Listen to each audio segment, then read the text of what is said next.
kecil. Kalau kita hendak sholat, termasuk juga kita hendak khutbah, wajib untuk berwudu kembali.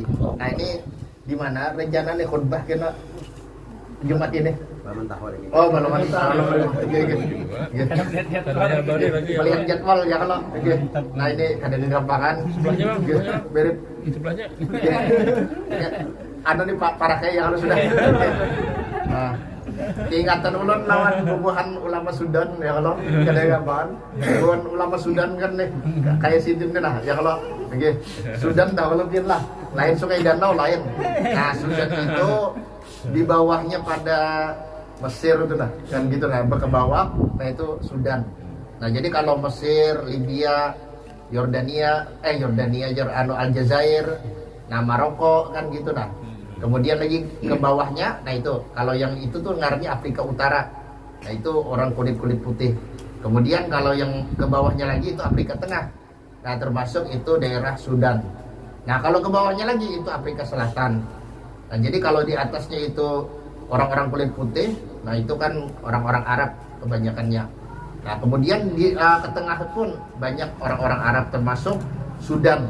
Nah cuma Sudan ini karena ke arah selatan, nah akhirnya banyak daripada penduduknya itu yang yang kulitnya seperti penduduk Afrika Selatan.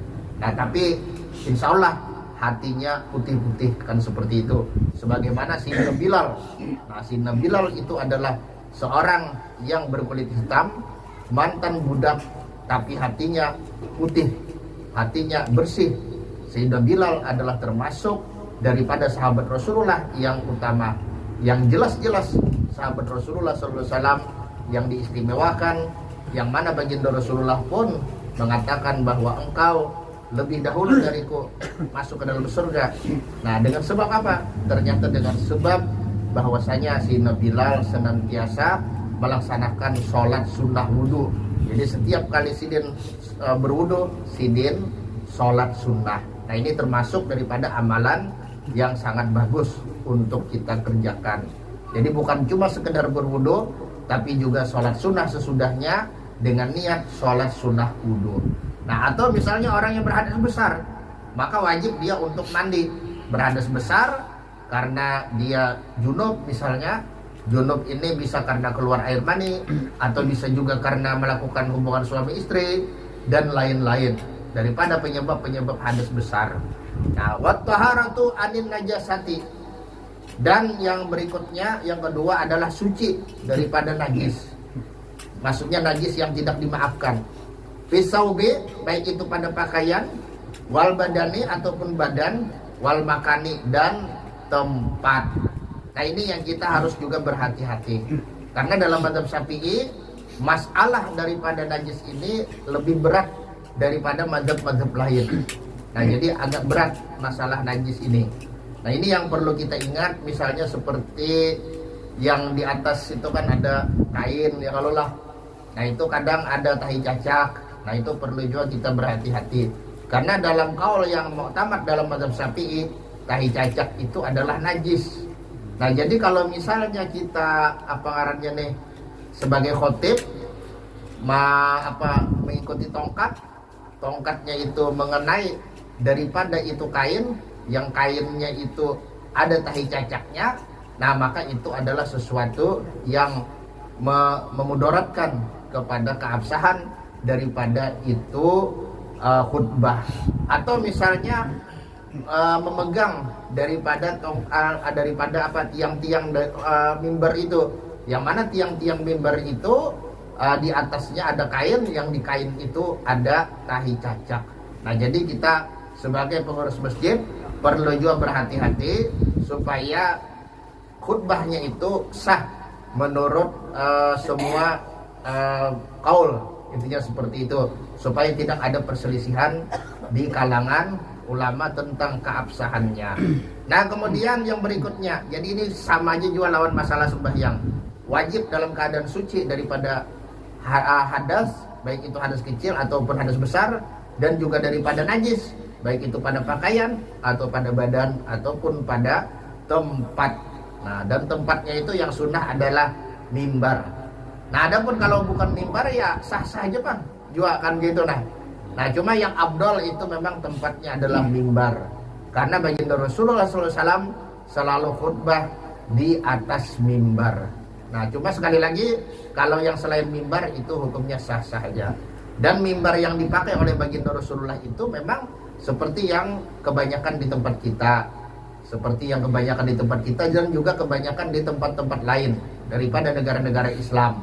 Nah, yaitu naik dari tangga itu, turun pun dari tangga itu, dan tangganya ada di bagian depan. Nah, itu mimbar yang digunakan oleh baginda Rasulullah. Nah, kemudian lagi digunakan oleh para sahabat dan lain-lain daripada salafun soleh. Nah, jadi itulah mimbar yang sesuai dengan yang ada pada zaman Rasulullah dan zaman salafus soleh. Nah, makanya di berbagai negara Islam rata-rata mimbar seperti itu. Nah, seperti misalnya pian naik haji, ya mimbarnya kayak itu juga sama, cuma tinggi kan gitu nah, karena banyak jamaahnya, jadi tangganya pun banyak. Nah, ini hati-hati juga khotibnya yang sudah tua, ya kalau lah. Nah, kalau pindah ke Tedangsar jurang lalu abutai, ya kalau nah amon Amang Udin ini Sidin masih sehat aja, masih segar bugar ya kalau lah. Nah, jakanya ditunjuk orang jadi khotib di Masjidil Haram, bisa aja langsung beloncat ya kalau lah, karena gampangan. Nah, kadang benaik lagi langsung beloncat. Wah, ini cuma yang sunahnya memang berjalan Bang, istilahnya nih.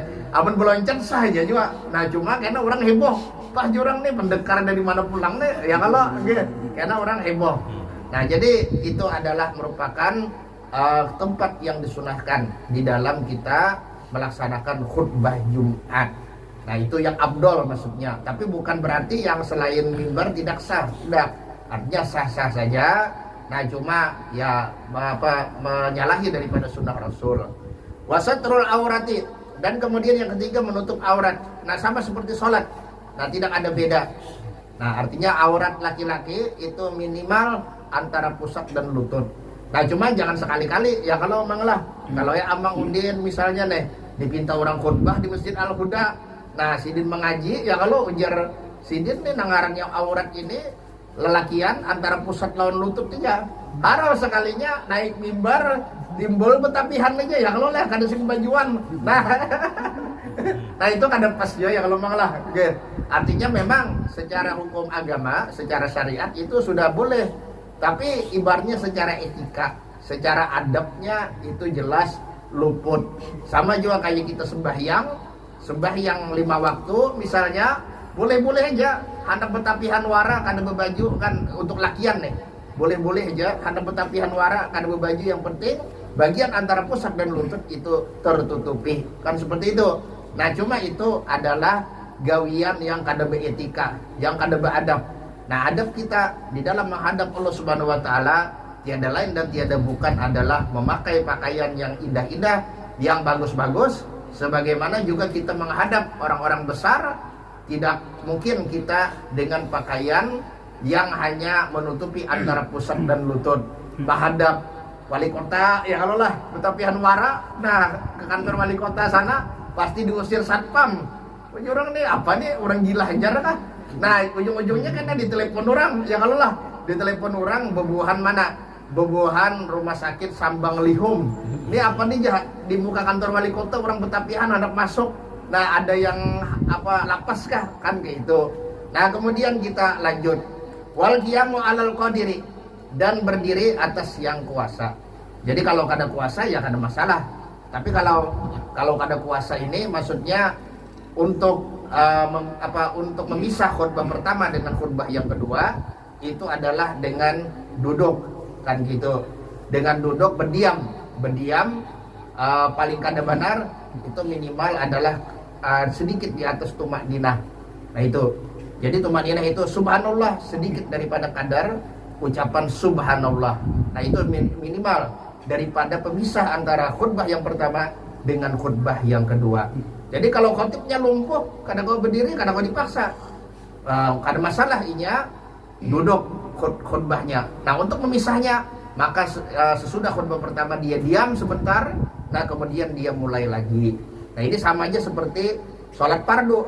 Kalau kada kuasa, kalau kada kawa gara-gara penyakit dan sebagainya, maka kada kau dipaksa untuk berdiri, cukup dengan berduduk.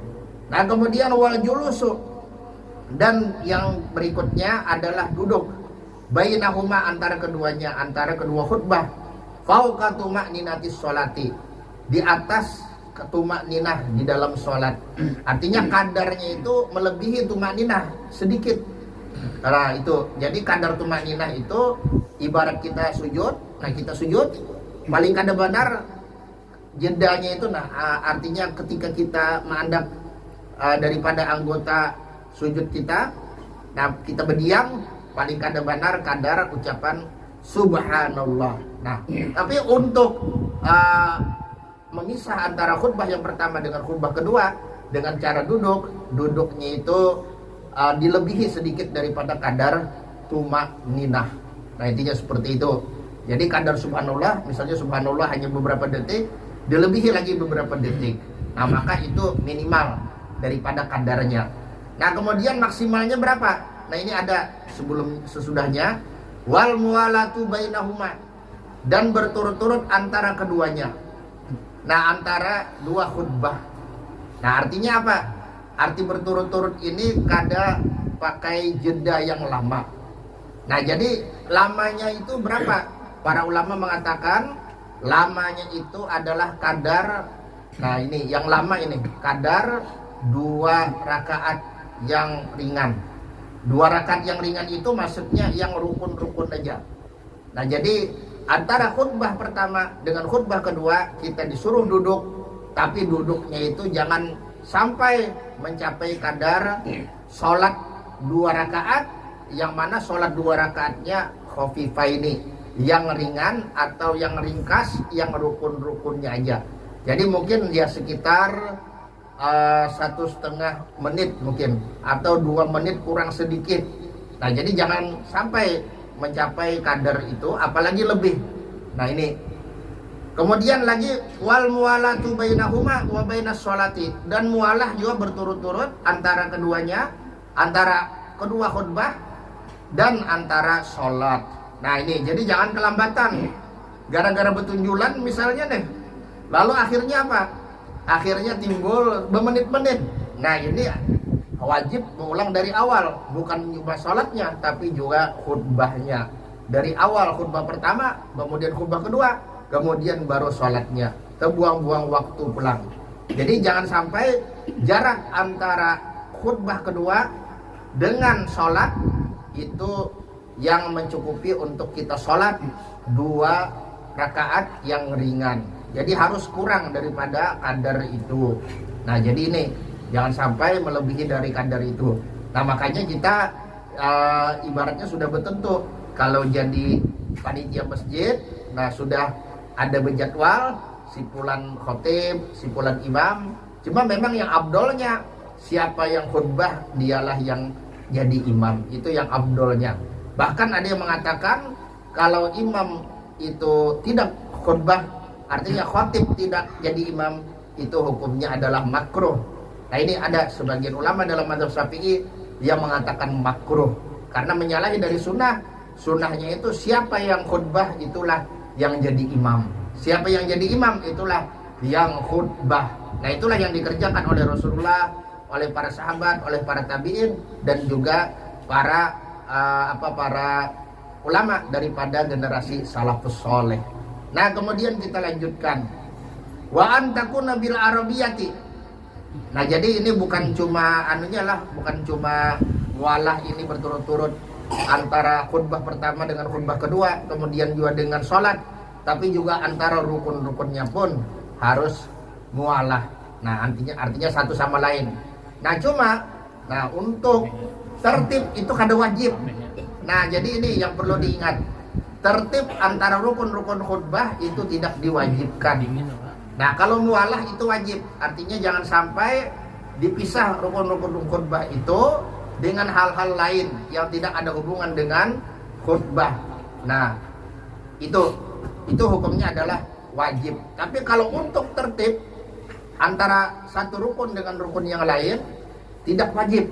Artinya bolehnya misalnya salawat dahulu, atau wasiat dengan takwa dahulu.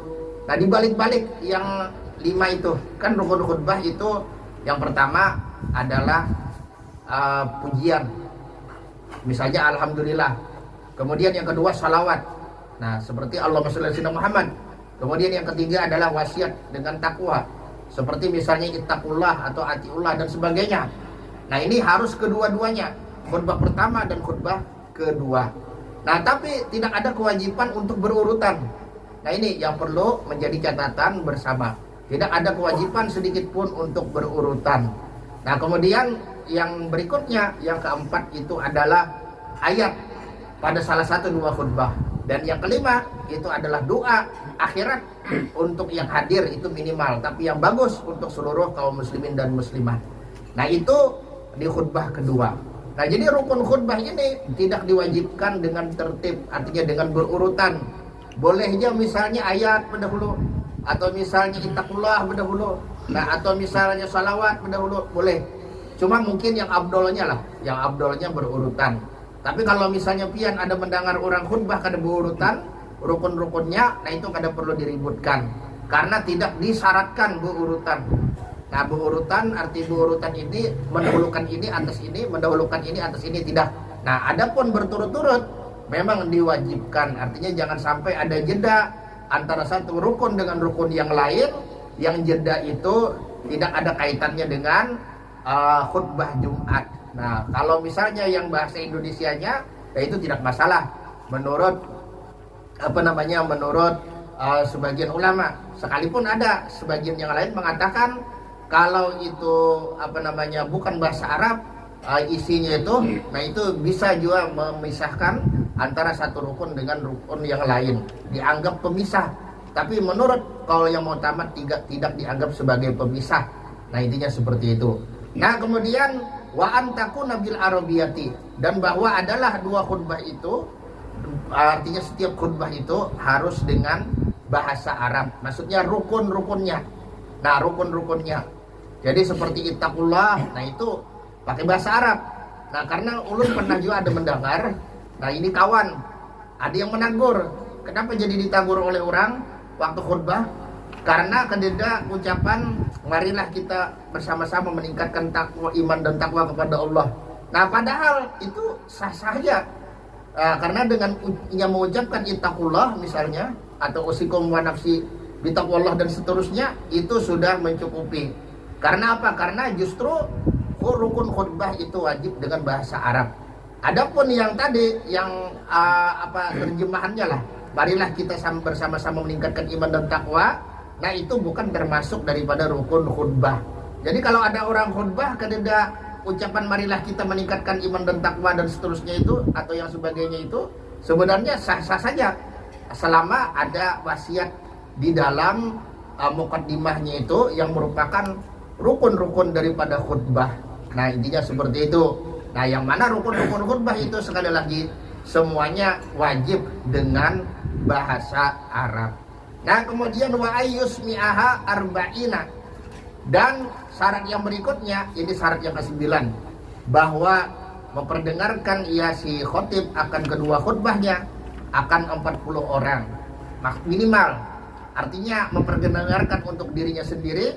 Nah, itu khotib 1, kemudian untuk 39 daripada orang-orang yang sah dan terhitung dengan mereka Jumatan di tempat itu. Nah, jadi maksud 40 ini dirinya 1, kemudian 39 yang lain daripada jamaahnya, itu minimal. Nah, tapi kalau di wadah kita berlebihan lah istilahnya, itu di mana-mana masjid pasti dipenuhi oleh jamaah. Nah, itu ada yang 100 jumlahnya, ada yang 200 dan seterusnya. Dan juga alhamdulillah untuk syarat-syaratnya insya Allah terpenuhi aja. Karena ini kayak masalah membaca Fatihah misalnya kan disyaratkan yang 40 itu harus dia belajar. Nah, pernah belajar untuk membetulkan atau memperbagusi daripada bacaan Fatihahnya dan juga bacaan rukun-rukun sholatnya. Kan seperti itu. Nah, artinya ini tika Al-Quran di mana-mana. Nah, jadi istilahnya dengan pendapat yang mengatakan ummi yang ghairu muqassir, artinya ada orang yang misalnya sudah belajar tapi tetap kada kawa jua. Nah itu menurut satu kaul termasuk juga yang 40. Nah jadi yang kada termasuk yang 40 itu yang kada pernah belajar, yang taksir, yang lalai di dalam membetulkan bacaannya. Nah maka itu kada termasuk dari yang 40. Nah tapi di zaman sekarang alhamdulillah TK Al-Quran, nah itu kan TPA, Taman Pendidikan Al-Quran, itu ada lagi RTA kan, Rumah Tahfiz Al-Quran dan sebagainya, itu menjamur di mana-mana. Nah cuma yang perlu diperhatikan pula, bacaan Al-Quran ini bukan hanya dibaca di lisan saja, tapi juga apa? Tapi juga mesti dibaca oleh hati kita. Nah hati kita ikut membaca, bukan hanya lidah kita. Artinya pikiran kita mentadabburi atau merenungkan dari pesan-pesan Allah Subhanahu wa taala yang ada di dalam Al-Quran yang dibaca oleh lidah kita itu. Karena memang itulah fenomena di akhir zaman, bahwasanya kata Rasulullah SAW akan ada satu kelompok orang-orang yang mereka itu fasih di dalam membaca Al-Quran, mereka hafal Al-Quran, mereka memperbanyak daripada bacaan Al-Quran, tapi bacaan Al-Quran mereka itu hanya sampai di tenggorokan, tidak sampai ke dalam hati. Nah jadi apa yang perlu kita lakukan terhadap Al-Quran, bukan cuma sekedar kita membacanya, tapi yang paling utama juga adalah kita merenungi dan juga mentadabburi, memikirkan serta kita menghayati daripada apa yang tersirat dan yang tersurat, yang ada, yang terkandung di dalam Al-Quran, pesan-pesan moral, pesan-pesan yang berkenaan dengan kebaikan-kebaikan. Nah itu mesti kita jalankan.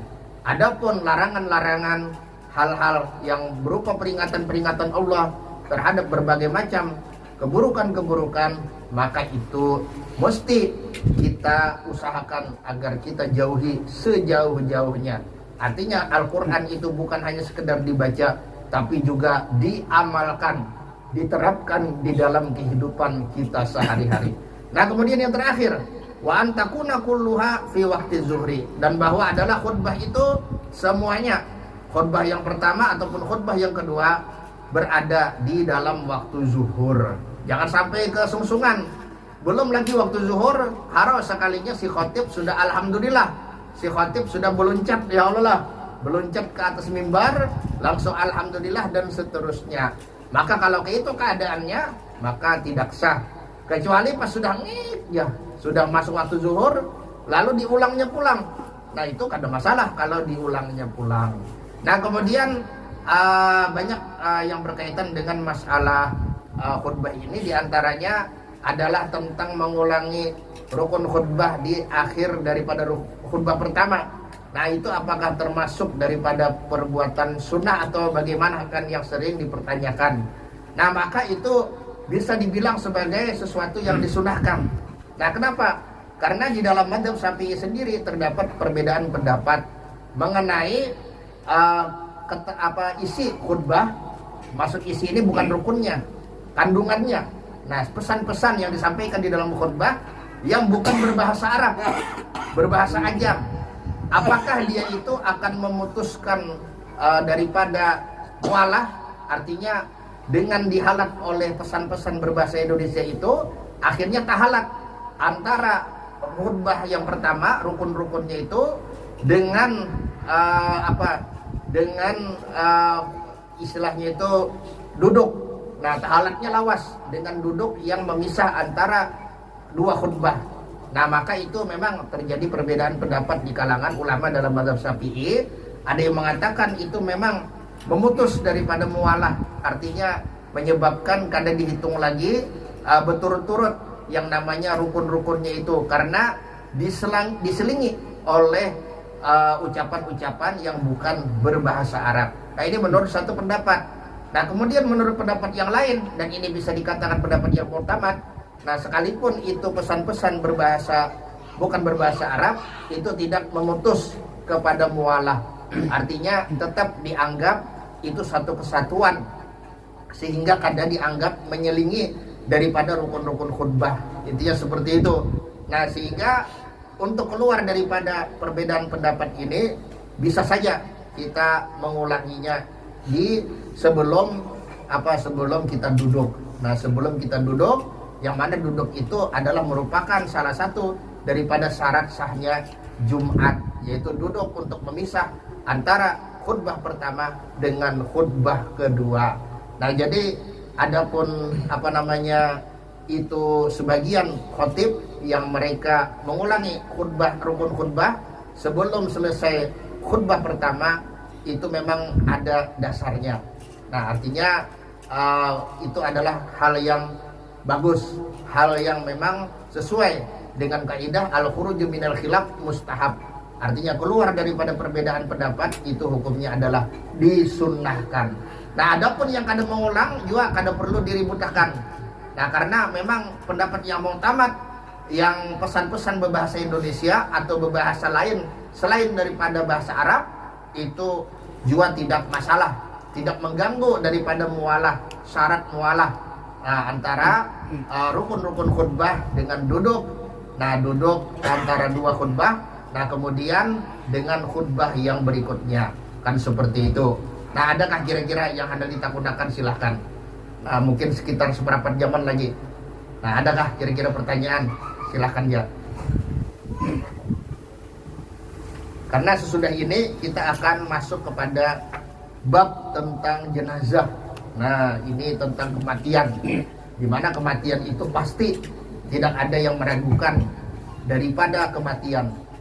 Orang yang mukmin ataupun orang yang kafir, bahkan orang yang ateis sekalipun, orang yang tidak percaya Tuhan, dia yakin suatu saat dia mengalami yang namanya kematian. Ada kira-kira pertanyaan? Silahkan aja. Assalamualaikum warahmatullahi wabarakatuh. Waalaikumsalam warahmatullahi wabarakatuh.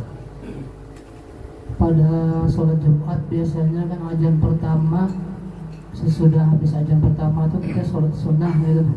Sholat sunat itu niatnya sholat sunnah apa itu? Oke, itu. Dan yang kedua lagi kan bertakun gini, seorang laki-laki sholat dengan kaos kaki kayak apa hukumnya gitu? Itu aja gini. Assalamualaikum warahmatullahi wabarakatuh. Waalaikumsalam warahmatullahi wabarakatuh. Nah, itu sholat sebelum khutbah khatib lah, sebelum khatib itu kan membacakan khutbahnya. Nah, itu tentu adalah sholat qobliyah, sholat qobliyah Jumat. Dan sholat qobliyah Jumat ini menurut beberapa mazhab kan gitu. Nah, itu memang termasuk daripada hal yang disunahkan. Sekalipun ada sebagian ulama yang mengingkari adanya qobliyah Jumat. Cuma mayoritas ulama dari madzhabul arba'ah, mereka mengatakan, termasuk madzhab Syafi'i, ada yang namanya qobliyah Jumat dan juga ba'diyahnya. Jadi ibaratnya itu niatnya usolli sunnatul Jum'ah misalnya qobliyatan. Nah, lillahi ta'ala. Intinya seperti itu. Kalau sesudahnya ya ba'diyatan lillahi ta'ala, sesudah pelaksanaan Jumat. Nah, kemudian berapa rakaat? Nah, bisa 2 rakaat, bisa 4 rakaat, seperti juga zuhur. Paham ya kalau lah? Nah, jadi itu adalah sholat qobliyah yang dikerjakan ketika khotib belum membacakan khutbahnya. Maksudnya ketika khotib belum naik ke atas mimbar, kan seperti itu. Nah, adapun yang hanya datang, nah itu kalau masih cukup ya sembahyang tahiyatul masjid, kemudian sembahyang qobliyah kan. Kalau dirasa ada cukup atau asa uyuh, bisa digabung sembahyang tahiyatul masjid dengan sembahyang qobliyah. Nah, ini jadi bisa, asalkan kada duduk. Paham ya kalau lah? Kada duduk artinya tetap berdiri. Nah, kalau misalnya datangnya pas adzan, nah tetap berdiri, itu yang disunahkan, menyahut adzan. Tetap berdiri dalam rangka apa? Dalam rangka supaya masih ada kesempatan untuk sholat qobliyah, untuk sholat tahiyatul masjid. Tapi boleh digabung, itu jelas sekali di dalam berbagai macam kitab. Artinya boleh digabung sholat tahiyatul masjid dengan sholat rawatib, itu bisa. Tapi masalah apakah niatnya hanya qobliyah misalnya nih, atau mesti digabung dengan tahiyatul masjid. itu para ulama berbeda. Kalau menurut berbeda pendapat, kalau menurut Syekh Romli itu cukup dengan dengan kita berniat qobliyah Jumat misalnya nih, maka tahiyatul masjid 4 juga pahalanya. Nah, asalkan kita belum berduduk. Nah, adapun menurut Syekh Ibnu Hajar, kalau hendak dapat kedua-duanya, kalau hendak bergabung, harus diniatkan kedua-duanya, yaitu tahiyatul masjid sekaligus qobliyah Jumat. Nah, jadi itu qobliyah. Nah, kemudian yang berikutnya masalah apa tadi? Kaos. Nah, masalah kaos itu memang kalau untuk laki-laki yang bagusnya itu dengan terbuka kan. Tapi kalau misalnya ada yang pakai kaos itu ada masalah. Nah, itu sah-sah aja. Karena yang wajib terbuka itu, nah yang wajib terbuka, nah ini menurut mazhab Syafi'i. Nah, itu artinya kada boleh ada penutup lah di dahi yang menutupi seluruh dahi. Nah, menutupi seluruh dahi kan gitu. Nah, artinya bagian dahi ini mesti ada yang terbuka sekalipun hanya sedikit. Yang penting ada terbuka yang bisa ditempelkan ke tempat sujud. Nah, jadi yang wajib terbuka itu adalah dahi, paham ya kalau lah. Nah, adapun selain dahi, nah itu bukan wajib terbuka. Seperti misalnya tangan, misalnya ya kalau istilahnya nih, nah tidak wajib terbuka, cuma sunnah tangan itu dibuka. Nah, kalau dituhut ya jelas karena kalau dibuka, karena itu bisa menyebabkan aurat terbuka kan seperti itu. Nah, adapun kaki itu juga yang abdolnya dalam keadaan terbuka untuk laki-laki. Nah, tapi kalau keadaan terbuka dengan menggunakan kaos itu hukumnya sah-sah saja karena tidak wajib terbuka. Paham ya kalau lah? Yang wajib itu adalah bagian daripada dahi harus ada yang terbuka.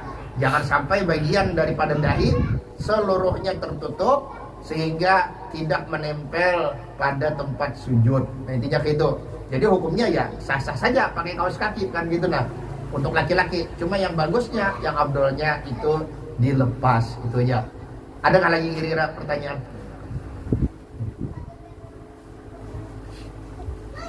Ustaz.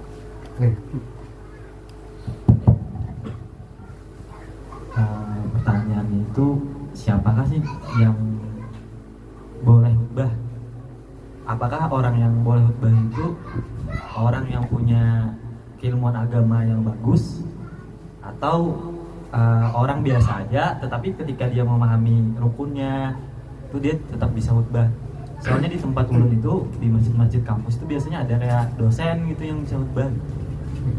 Terus yang kedua, untuk isi khutbah itu tuh apakah sama dengan ceramah gitu? Biasanya kan ulunnya tuh ketika khutbah tuh sudah menyiapkan dulu gitu, dan biasanya ada juga yang tuh ulang-ulang gitu. Nah, jadi sampai batasan mana sih isi khutbah itu? Apakah boleh misalnya yang bicarakan kayak misalnya keadaan saat ini, misalnya kayak lagi viral yang saat ini misalnya gitu. Terima kasih. Nah, jadi untuk siapa yang pantas khutbah ya memang sebenarnya kurang lebih seperti siapa yang lebih utama jadi imam kan seperti itu. Nah, itu. Jadi yang lebih utama jadi imam itu yang pertama yang paling alim kan istilahnya kan gitu. Nah, maksudnya kalau ada dua orang kan gitu nah sama-sama berilmu, maka yang paling utama untuk menjadi imam sholat itu adalah yang paling alim kan gitu nah. Sama-sama berilmu, sama-sama fasih di dalam membaca Al-Quran dan lain-lain. Nah, maka itu yang diutamakan dulu yang paling alim.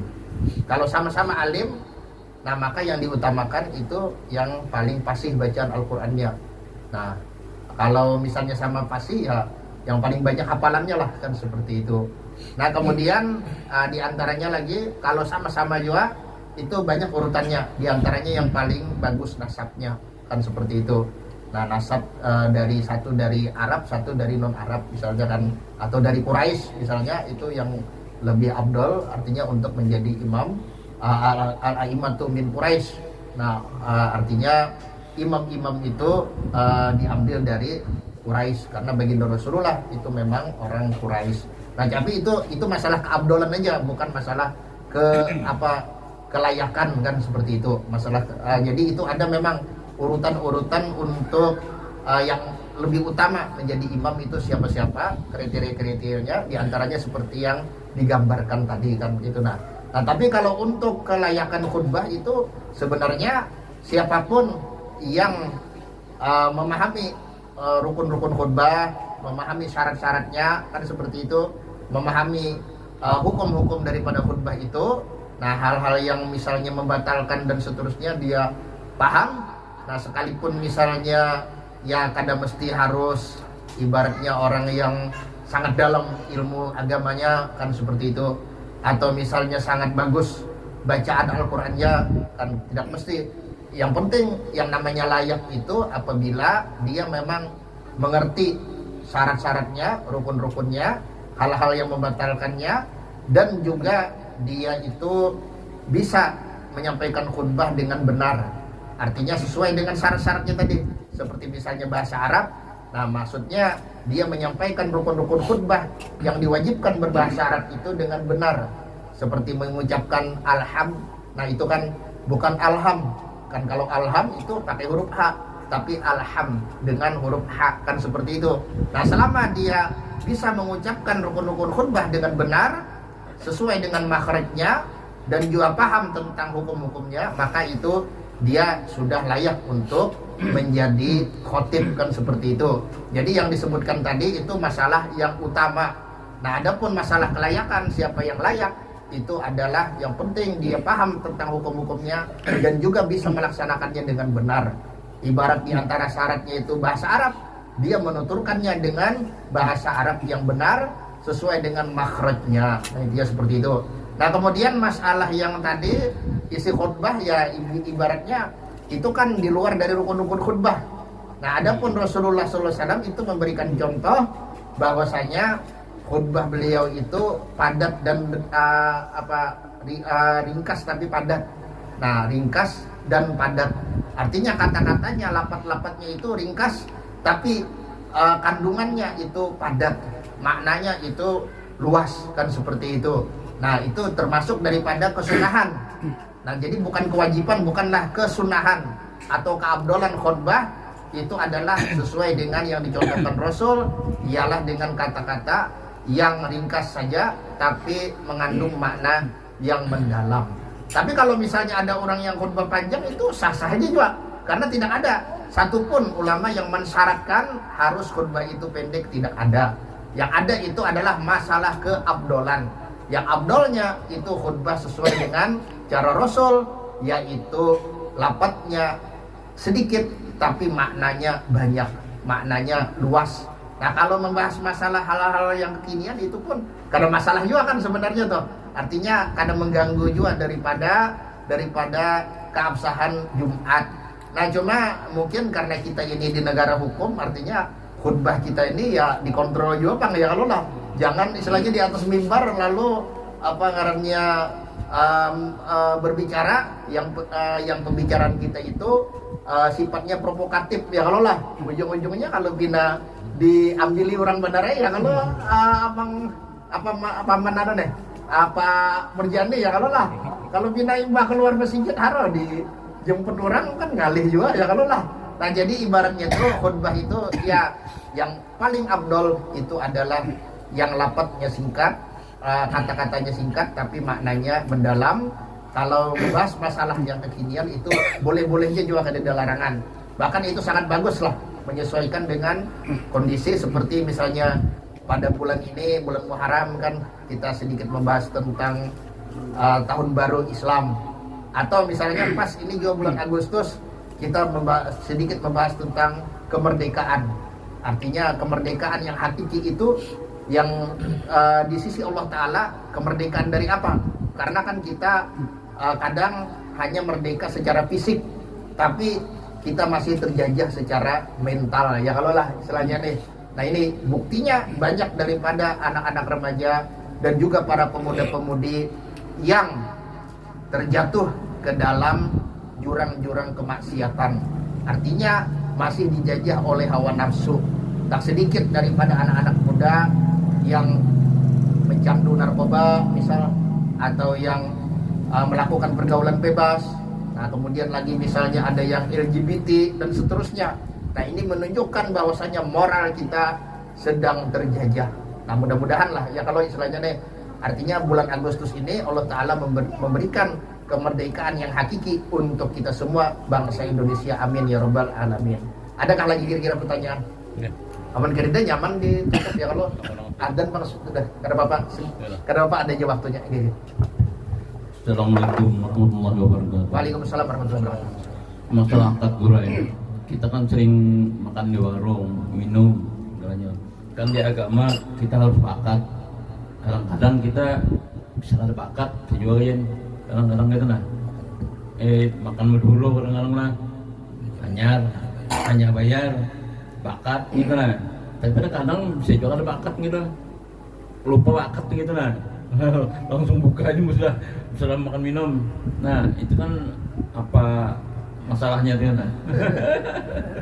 Nah ini sebenarnya ada sedikit hal yang perlu diperbaiki, bahwasanya akad itu adalah kesepakatan. Nah jadi akad itu istilah fikih yang artinya kesepakatan. Nah kesepakatan itu kan banyak. Ada kesepakatan yang namanya jual beli, ada kesepakatan yang namanya hutang piutang, ada kesepakatan yang namanya kontrak atau upah mengupah dan seterusnya. Nah adapun yang diucapkan itu sebenarnya bukan disebut akad tapi sigotul akad. Nah jadi jual beli itu namanya akad. Nah tapi jual beli apakah wajib dengan sigot ataukah boleh dengan tanpa sigot? Nah di situ para ulama berbeda pendapat. Nah ini secara garis besar dulu. Nah jadi kalau Imam Syafi'i mewajibkan harus pakai sigot, dan sigot itu pun harus yang lengkap kan, kadang kayak di wadah kita ini kan ya incaannya sebenarnya. Nah itu sigot jual beli dengan sigot nikah itu syaratnya sama saja, yaitu harus lengkap.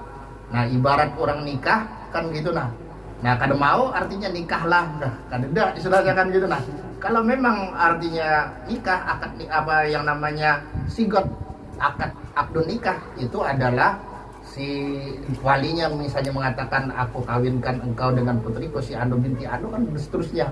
Nah begitu juga akad jual beli istilahnya sigotnya nih, itu pun juga di dalam mazhab Syafi'i harus dilengkapi.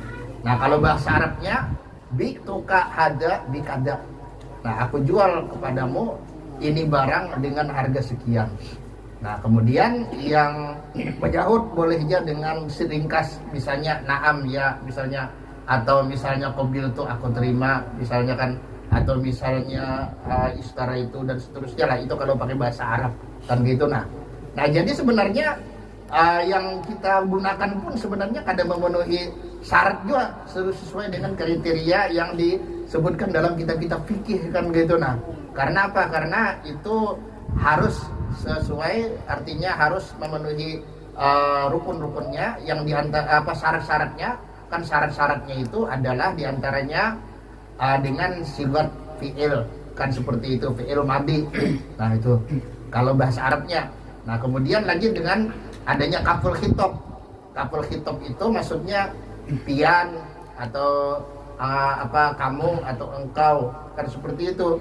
Dan juga itu harus misalnya dengan disebutkan berapa harganya kan gitu, nah dan seterusnya lah. Nah sekalipun masalah harga ini memang ada perbedaan pendapat antara Syekh Ibnu Hajar dan Syekh Romli, apakah mesti disebutkan harganya. Cuma mesti artinya disebutkan yang dijual itu apanya kan gitu. Nah apa yang dijual itu jual. Jadi kurang lebih seperti itu, artinya aku jual lawan ikam ini barang. Nah intinya seperti itu.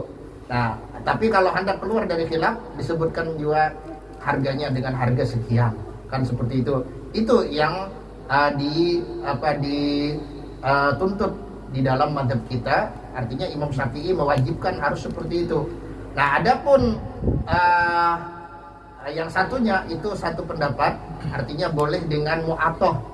Artinya jual beli itu apakah wajib dengan sigot, apakah boleh aja dengan mu'atoh. Mu'atoh ini maksudnya dengan saling memberi aja, saling menyetujui. Misalnya ulun lawan Pak Murjani, ulun membawa duit misalnya 1 juta, Sidin membawa HP apa misalnya nih Vivo keluaran terbaru. Nah jadi kan Japo Murjani ini harganya 1 juta. Nah ini barangnya, ulun lihati, julun akor. Lalu ulun julung duitnya, kemudian Sidin menjulung HP-nya tanpa ada sigot. Tapi sudah sepakat kedua-duanya, kan seperti itu. Nah maka Imam Syafi'i mengatakan itu tidak sah. Tapi menurut Imam Nawawi, nah selama barang itu biasa diperjualbelikan dengan cara mu'atoh, nah dengan cara tanpa sigot, itu hukumnya adalah sah-sah saja sebagai jual beli. Nah makanya pian kalau ke Jakarta itu kededa yang pakai sigot, ke Jawa kededa yang pakai sigot, kan gitu nah, bilang terima kasih bertahan, kan gitu nah, ke Mekah, ke Madinah, kemana-mana, sampai ke Yaman pun kededa yang pakai sigot. Nah makanya ini kita perlu mengetahui bahwa itu adalah bukan merupakan satu kesepakatan. Artinya masalah apakah jual beli harus dengan sigot atau tidak, itu bukan ijma dan bukan ittifaq, bukan artinya kesepakatan seluruh ulama, melainkan ada perbedaan pendapat. Paham jangan lolah? Ada yang mengatakan wajib dengan sigot, kemudian ada yang mengatakan boleh tanpa sigot tapi dengan mu'atoh saja, artinya dengan saling memberi dengan kesepakatan sebelumnya, keakuran ini harganya sekian, adapun barangnya adalah ini. Nah itu ya seperti itu. Nah jadi kalau misalnya kita menganggap artinya wajib dengan sigot, artinya secara apa kita menganggap itu adalah ijma atau itu adalah ittifaq, kesepakatan seluruh ulama. Nah artinya orang-orang di seluruh dunia ini temakan haramain bertahan ya kalau lah. Sedangkan di Jakarta, di Bandung, di Surabaya, di mana-mana kan gitu nah. Bilang terima kasih, hey terus ya kalau istilahnya deh, sampai ke Mekah, sampai ke Madinah. Nah maka yang berhaji kan ya kalau lah bertukar di Mekah itu banyak, menukar siwak ya kalau, menukar tasbih, menukar baju, menukar macam-macam, dibagi-bagikan oleh tetangga ya kalau lah. Itu pulang amun lapar, ibaratnya itu kan makan juga di rumah makan, misalnya amun koler ke apa, ke mana, ke asrama atau ke penginapan. Nah jadi intinya masalah itu adalah masalah khilafiyah, masalah yang di situ para ulama berbeda pendapat.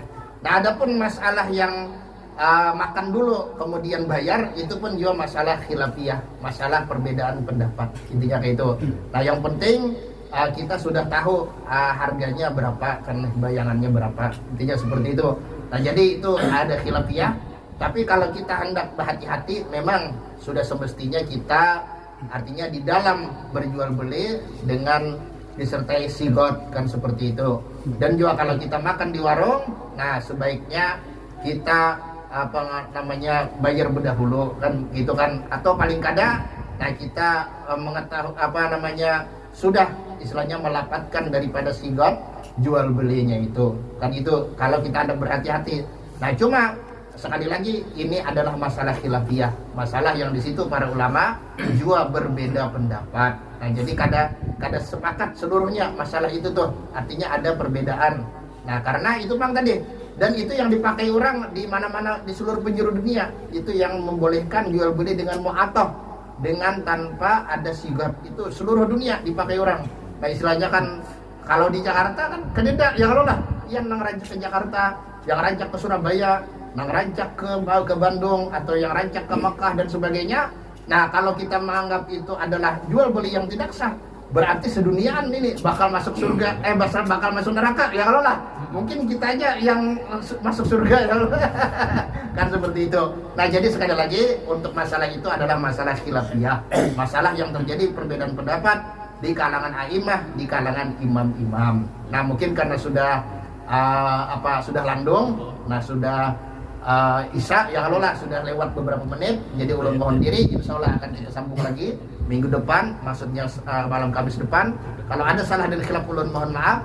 Kita berdoa bersama-sama, mudah-mudahan Allah Subhanahu wa taala memberkati kita pada umur kita, pada harta benda kita, pada keluarga kita, pada anak keturunan kita, pada seluruh daripada anugerah Allah Subhanahu wa taala kepada kita.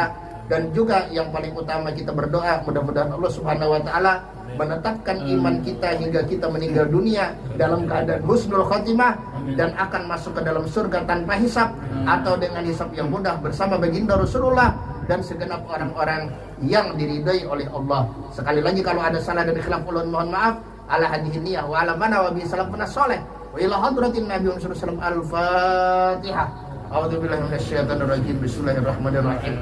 Alhamdulillahirabbil alamin arrahmanir rahim maliki yaumiddin. Iyyaka na'budu wa iyyaka nasta'in ihdinas siratal mustaqim. Siratal ladzina an'amta 'alaihim ghairil maghdubi 'alaihim waladdallin. Amin. Amin ya Allah. Bismillahirrahmanirrahim. Alhamdulillahirabbil alamin wassalatu wassalamu ala asyrofil anbiya'il mursalin sayyidina wa nabiyina Muhammadin wa ala alihi wa sahbihi ajma'in. Allahumma inna nas'aluka salamatan fid din wa barakatan fil umur wa sihhatan fil jasad wa si'atan fil rizq wa taubatan qabla al maut wa syahadatan 'indal maut wa maghfiratan ba'da al maut wa afan indal hisab wa amana min al adab nasmun jirah warzuqna nadar ila islam rabbana atina fid dunya hasanah wa fil akhirati hasanah wa qina adzabannar. Subhana wa nabiyina wa subhana rabbika rabbil izzati amma yasifun wa salamun alal mursalin walhamdulillahi rabbil alamin.